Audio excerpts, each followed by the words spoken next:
بسم اللہ الرحمن الرحیم. In the name of Allah, the Beneficent, the Merciful. اذا الشمس کورت، وہ وقت یاد کرو جب سورج کو لپیٹ دیا جائے گا. وَإِذَا النُّجُومُ انْكَدَرَتْ، اور ستارے بکھر جائیں گے. میں نے پہلے بھی عرض کیا قیامت والے دن اللہ تعالیٰ نے گریویٹیشنل فورس کو ڈسٹرب کر دینا ہے، اور اس کا اینڈ رزلٹ یہ ہے کہ پھر گریوٹی اگر ڈسٹرب ہو جائے تو اس کائنات کے اندر جتنے اجرام فلکی ہیں، جتنے بھی سیٹلائٹس ہیں، یہ سب کے سب تباہ و برباد ہو جائیں گے. جتنے بھی سن ہے، جتنے بھی سورج ہیں، وہ تمام کے تمام اس کی وجہ سے ایک دوسرے میں مل کے ختم ہو جائیں گے. تو وہ وقت یاد کرو جب سورج کو لپیٹ دیا جائے اور ستارے بکھر جائیں. وَإِذَا الْجِبَالُ سُيِّرَتْ، اور پہاڑوں کو اکھیڑ دیا جائے. اس روئے ارض پہ سب سے مضبوط چیز جو ہے نا اللہ کی مخلوقات میں سے، وہ پہاڑ ہے. کوئی بھی جاندار یا ہماری لینگویج میں جو بے جان چیزیں ہیں، چاہے وہ درختوں کی فارم میں ہوں، جاندار چیزیں چاہے جانوروں کی فارم میں ہوں، کوئی بھی اتنی مضبوط نہیں ہے اپنی کنسٹرکشن کے اعتبار سے جتنے پہاڑ ہیں. بلکہ یہ پوری زمین کی ڈائنامک بیلنسنگ ان پہاڑوں کی وجہ سے. تو پہاڑ بھی گریوٹی کی وجہ سے ڈسٹرب ہو کے اون کی طرح بکھر رہے ہوں گے. جیسے روئی کے ریشے اڑتے ہیں نا جب اس کی دھنائی کی جاتی ہے، اس طرح یہ پہاڑ اس زمین کے اوپر تیر رہے ہوں گے. زمین بالکل فلیٹ کر دی جائے گی. اللہم اجرنا من النار، اللہم اجرنا من النار. وَإِذَا الْعِشَارُ عُطِّلَتْ، جب اونٹنیاں، ایسی اونٹنیاں جو کہ پریگننٹ ہوں اور ان کے بچے پیدا ہونے والے ہوں، وہ بھی بکھرتی ہوئی ہر طرف نظر آئیں. عرب کے لوگ اصل میں جو یہ اونٹنیاں تھیں نا، جو پریگننٹ اونٹنیاں تھیں، جس طرح آج کل ہمارے سب کانٹیننٹ کے معاشرے میں جب بھینس کا بچہ ہونے والا ہوتا ہے تو بڑی اس کو پروٹوکول سے، بڑی حفاظت سے اس کو رکھا جاتا ہے، کیونکہ آمدہ جتنی روزی ہے اسی سے وابستہ ہوتی ہے. تو عرب کے لوگوں میں اونٹ کی بڑی اہمیت تھی. اونٹ کے بغیر تو ان کی زندگی سمجھ لے کسی بھی راستے پہ، سفر پہ گزر نہیں سکتی تھی، کیونکہ اونٹ کو اللہ نے ایسی کوالٹیز دی ہیں جو دنیا میں اور کسی جانور کے پاس نہیں ہے. 1 مہینے تک بغیر پانی پیے وہ سفر کر سکتا ہے. یہ کوالٹی تو کسی بھی جاندار کی نہیں ہے. وہ سٹور کر لیتا ہے پانی اپنے اندر. تو جب اونٹنی جو ہے وہ پریگننٹ ہوتی تھی، حاملہ ہوتی تھی، تو وہ بڑی اس کی حفاظت رکھتے تھے کہ اب اولاد ہوگی اس کی تو ہم نے اس کو آگے لے کے چلنا ہے. تو عرب کے لوگوں کو اسی چیز کی طرف توجہ دلائے گی کہ جس اونٹنی کو تم بڑا ایسٹ سمجھتے ہو اپنی زندگی میں، وہ قیامت والے دن وہ پریگننٹ اونٹنیاں بھی گویا کہ اس طرح بکھر رہی ہوں گی، ان کا مالک بھی ان سے بے خبر ہوگا. اونٹنی ہے کیا، سورہ الحج کے شروع میں آیا کہ جو ماں ہے وہ بھی اپنے بچے کو بھول جائے گی. ہر چیز، ہر انسان نشے کی حالت میں دکھائی دیتا ہوگا، حالانکہ وہ نشے میں نہیں ہوگا بلکہ اللہ کا عذاب شدید ہوگا. یہ سورۃ الحج کی شروع کی آیات ہے. میں نے سورۃ القیامہ میں بھی کور کی تھی، آج کراس ریفرنس کے طور پہ ان کو میں نے صرف کوٹ کر دیا، آپ خود پڑھ لیجئے گا. وَإِذَا الْوُحُوشُ حُشِرَتْ، جب سارے وحشی جانور بھی یکجا کر دیے جائیں گے. یعنی اللہ کا ایسا خوف ہوگا کہ وحشی جانور بھی سہمے میں ہوں گے. ورنہ آپ سوچ سکتے ہیں کہ بکری اور شیر ایک جگہ پہ جمع ہوں اور شیر بکریوں پہ حملہ آور نہ ہو، یا دوسرے وحشی جانور بھی آپ کو دیکھیں کہ آپس میں لڑتے ہیں. شیر اور چیتوں کی لڑائی ہو جاتی ہے، مگرمچھ اور شیروں کی لڑائی ہو جاتی ہے. یہ سارے لڑنے والے جنگلی جانور بھی قیامت والے دن ایک جگہ جمع ہوں گے، لیکن لڑ رہے نہیں ہوں گے. وہ ایسا خوف کی کیفیت ہوگی کہ وہ بھی ڈر کے مارے سہمے میں کھڑے ہوں گے. انسانوں کی بھی کیا حالت ہونی ہے. تو وہ وحشی جانور بھی، کیونکہ قیامت دن ان کو بھی زندہ کیا جائے گا. صحیح مسلم میں حدیث ہے کہ قیامت والے دن اللہ تعالیٰ ایک سینگ والی بکری اور ایک بغیر سینگ والی بکری، جس نے دنیا میں آپس میں لڑائی کی اور سینگ والی بکری نے بغیر سینگ والی بکری کو سینگ مارا، تو اللہ تعالیٰ قیامت والے دن، صحیح مسلم کی حدیث ہے، دونوں کو زندہ کرے گا اور بغیر سینگ والی بکری کو سینگ دیے جائیں گے اور سینگ والی کے سینگ چھین لیے جائیں گے کہ آج تم اپنا بدلہ اتارو. بدلے کا دن ہے جی، وہ مالک یوم الدین، قیامت کا دن بدلے کا دن. دنیا میں کسی بڑے سے بڑے بدماش کی بدماشی چل سکتی ہے، لیکن آخرت میں لمن الملک اليوم، آج کے دن کس کی بادشاہت ہے؟ للہ الواحد القہار، اس اکیلے اللہ کی جو سب پہ چھایا ہوا ہے. آپ دیکھیں یہ سورۃ المومن کی آیت ہے اللہ نے قیامت کے دن اپنا نام ہی القہار رکھا ہوا ہے، سب پہ چھایا ہوا۔ تو اللہ تعالیٰ فرماتا ہے اس دن وحشی جانور بھی سہمے میں کھڑے ہوں گے ایک جگہ۔ وَإِذَا الْبِحَارُ سُجِّرَتْ، جب سمندر بھڑکا دیے جائیں گے۔ وَإِذَا دَكَّتِ الْأَرْضُ دَكًّا دَكًّا، آگے جا کے آئے گا نا، زمین کو کوٹ کوٹ کے برابر کر دیا جائے گا، یہ زمین کو فلیٹ کر دیا جائے گا، سارے پہاڑ اونچی نیچی چیزیں سب ختم کر دی جائیں گی۔ تو ظاہر اس کا اینڈ رزلٹ یہی نکلنا ہے کہ زمین کے اندر جو لاوا ہے وہ باہر آ جائے گا، یا ایٹ لیسٹ اوپر آ جائے گا۔ تو یہ جو سمندر ہیں، آپ کو پتا ہے سمندروں کے نیچے بھی آتش فشاں ہیں، بعض اوقات سمندروں کے اندر آتش فشاں پھٹتے ہیں تو ایک نئے نئے جزیرے بھی نمودار ہو جاتے ہیں۔ اکثر ٹی وی پہ خبر بھی آتی ہے کہ فلاں سمندر میں، پیسیفک اوشن میں یا اٹلانٹک کے اندر ایک نیا جزیرہ نمودار ہوا ہے۔ وہ جزیرہ کیسے اوپر آتا ہے؟ نیچے وہ آتش فشاں جو ہے وہ اگلتا رہتا ہے، لاوا وہ سمندر کے پانی میں ٹھنڈا ہوتا رہتا ہے، وہ لاوا جمع ہو کے پورے کا پورا ایک نیا آئر لینڈ بن جاتا ہے۔ اور وہ آتش فشاں اتنے طاقتور ہیں کہ ان کی وجہ سے بعض اوقات جب پانی کے اندر ابال پیدا ہوتا ہے، جیسا کہ آپ کسی پانی کے برتن میں کوئی پتھر پھینکیں تو اس میں سے لہریں جنریٹ ہوتی ہیں نا، تو اسی طریقے سے سمندر کے اندر جب آتش فشاں پھٹتے ہیں نا تو اس کے جو بڑا بڑا لاوا نکلتا ہے وہ بڑے بڑے پتھروں کی فارم میں بن جاتا ہے، لیکن اس کی وجہ سے زمین کے اس لاوے کی وجہ سے سمندر کے اندر ویوز پیدا ہوتی ہیں، جیسا کہ باہر سے پتھر مارنے کی وجہ سے ہوتی ہیں۔ چاہے باہر سے پتھر مارا جائے، چاہے اندر سے پتھر ہو، تو وہ ایک دفعہ ویوز تو نکلیں گی، اور وہی ویوز ہیں جو سونامی کی شکل میں ہیں۔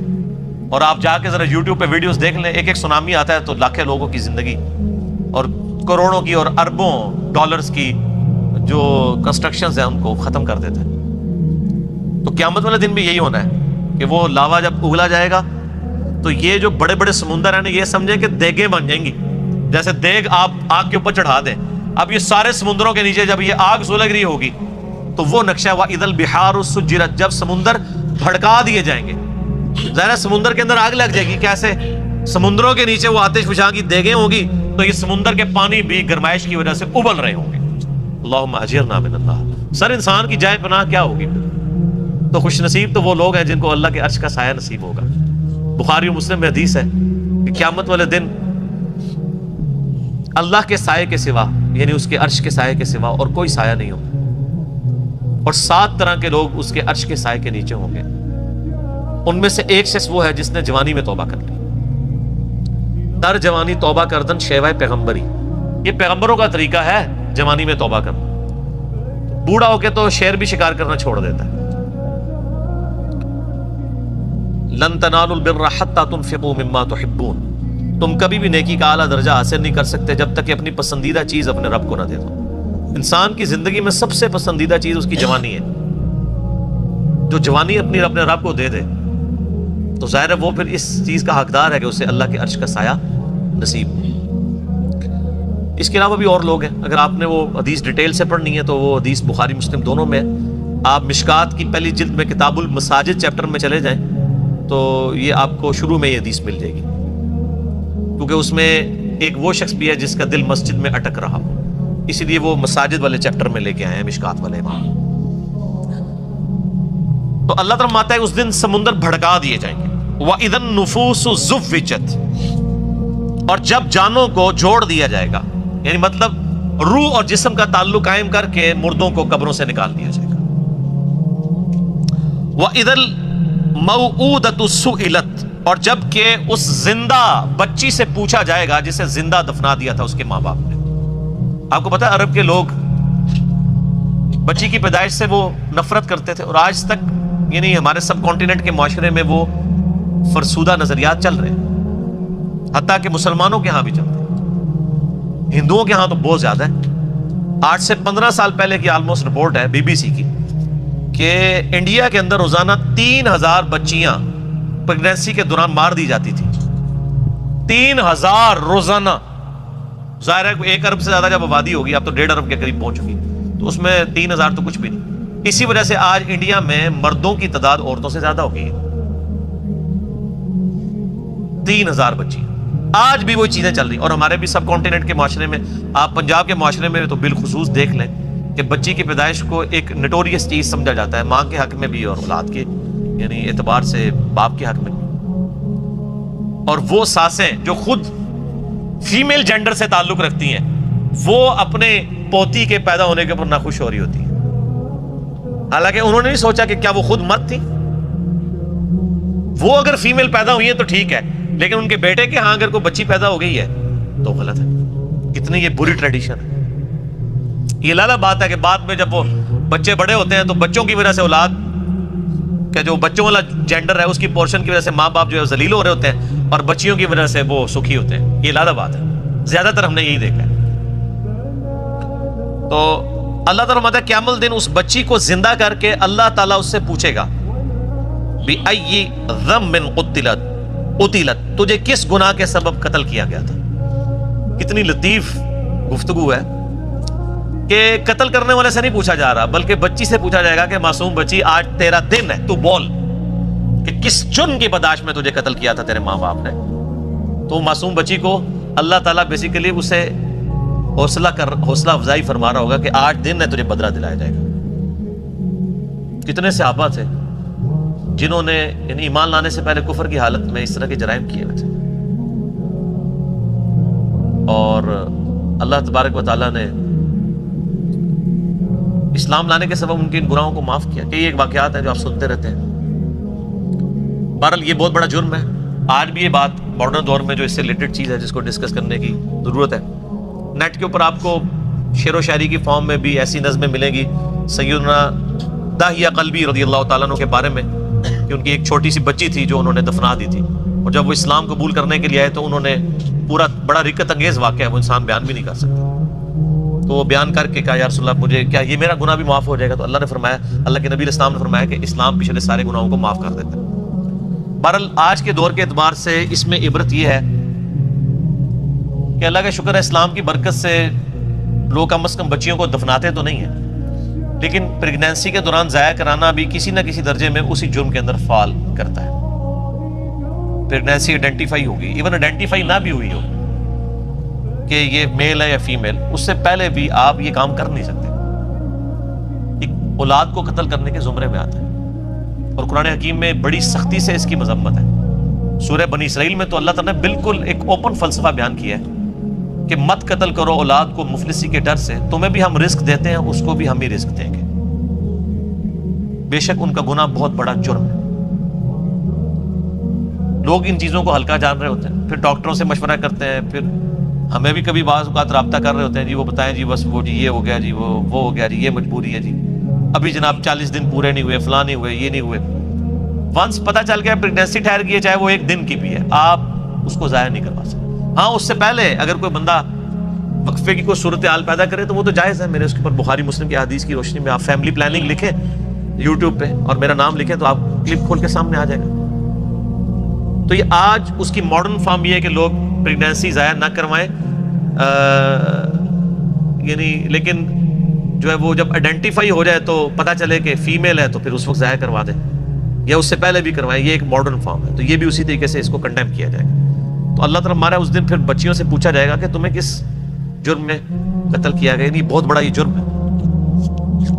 ابھی کچھ عرصہ پہلے انہوں نے مکے سے وہ آلموسٹ ابھی بھی وہ قبرستان پہاڑی کے اوپر میں نے وہ دیکھا ہوا ہے، قبرستان مکے کے اندر موجود ہے جہاں پہ وہ بچیوں کو زندہ درگور کیا کرتے تھے. اب چونکہ مسجد حرام کی توسیع ہو چکی ہے لہٰذا وہ تقریباً آلموسٹ مسجد حرام کے قریب ہی، اگر آپ وہ باب الفاد والی سائڈ سے باہر نکلیں تو وہ پہاڑی پہ وہ اس قبرستان کی باقیات موجود ہیں جنہوں نے مخصوص کیا تھا جہاں پہ بچیوں کو زندہ دفن کیا کرتے تھے. آپ دیکھیں آج یعنی اسلام کے اوپر اعتراض کیا جاتا ہے کہ جی اسلام بیسک ہیومن رائٹس کو اور عورتوں کے حقوق کو جو ہے وہ دباتا ہے. حالانکہ یہ کتنا بڑا ثبوت ہے کہ ہیومینٹی کو اس بڑی لعنت سے نجات ہی اسلام نے دلائی ہے. آج بھی آپ دیکھ لیں جو اسلام نے عورتوں کو عزت دی ہے کسی اور معاشرے نے نہیں دی. اس لیے آپ دیکھیں جب غیر مسلم عورتیں مسلمان ہوتی ہیں آپ ان کے انٹرویو سنیں تو وہ آپ کو پتہ ہے اس وقت جو غیر مسلم مسلمان ہو رہے ہیں نا ان میں 67% عورتیں ہیں اور 33% جو ہیں وہ مرد ہیں. عورتیں کہتی ہیں ہم سیکیور فیل کر رہی ہیں، ہمیں تو اسلام میں آ کے پتہ چلا ہے کہ عورت کی عزت ہی اسلام میں. وہاں گورے تو مطلب جو گوروں کے ملک میں تو گوریاں تو ترس جاتی ہیں کہ ان کو کوئی مخلص خاوند ملے. اور یہاں پہ مل جاتے ہیں اسلام کی وجہ سے. خامد کیا غلام مل جاتے ہیں. کتنی عزت ہے. اور عورتیں جس طرح بوڑھی ہوتی ہیں ان کی عزت میں اضافہ ہوتا ہے. عورتیں سٹرانگ ہوتی جاتی ہیں اور مرد کمزور ہوتا جاتا ہے. اور جب ماں بن جاتی ہے تو آپ دیکھ لیں ہمارے سب کانٹیننٹ کے معاشرے میں کتنی عزت ہے. چند ایک مثالیں آپ ایک نوٹوریس دیں گے, اوورال تو ایک فرد ہے نا. اسی لیے یعنی جو غیر مسلم عورتیں مسلمان ہوتی ہیں وہ اسی چیزوں کو اپریشیٹ کرتی ہیں. آپ مسلمان عورت کو پوری زندگی اس پہ قائل کرتے ہیں کہ وہ نقاب کرے, اور غیر مسلم عورت مسلمان ہوتے ہی حجاب شروع کر دیتی ہے. اور آپ ان کے انٹرویو سنیں, وہ آپ کو خود بی بی سی انٹرویو کر چکی ہے ان سے, سی این این پہ آئے ہوئے ہیں, وہ کہتا ہے انہوں نے ڈیفینڈ کیا پورا نقاب کر کے عورتیں بیٹھی ہیں, اور کوئی جاہل عورتیں نہیں, پڑھی لکھی عورتیں. بلکہ آپ یوٹیوب پہ ایک ڈیبیٹ ہے, غالباً ایک فرانس میں ایک میکینیکل انجینئر تھی, وہ عورت جو مسلمان ہوئی اس نے پورا کالا نقاب اور پورا برقع کیا ہوا, اور دوسری طرف انہوں نے ایک مسلمان ملک کی ایک بال کھول کے مسلمان عورت بٹھائی ہوئی تھی, اور ڈیبیٹ یہ ہو رہی تھی کہ برقع ضروری ہے کہ نہیں. وہ غیر مسلم مسلمان ہونے والی برقعے کو ڈیفینڈ کر رہی تھی, اور جو پیدائشی مسلمان ہے کچھ بھی ہے تیرے محبوب کی امت سے ہے, وہ کہہ رہی تھی یہ ضروری نہیں ہے. تو پھر اس عورت نے جو نیو مسلم تھی اس نے جو دلائل دیے, یوٹیوب کے اوپر یہ ڈیبیٹ پڑی ہوئی آپ دیکھ لیں. تو اس نے کہا میں نے تو اسلام میں آ کے اسلام کی خوبصورتی دیکھی ہے کہ عورت کی عزت ہے, ورنہ ہم جب اس طرح پھرتی تھی تو ہمیں ہر کوئی کموڈٹی کے طور پہ دیکھتا تھا. آج ہم نے نقاب کیا ہوتا ہے تو کم از کم ہمیں ایک کموڈٹی کے طور پہ تو پیش نہیں کیا جاتا. اسلام کے اندر عزت ہے ایک عورت کی. تو قیامت والے دن اللہ تعالیٰ پھر اس بچی سے پوچھے گا جسے دفنا دیا گیا تھا زندہ,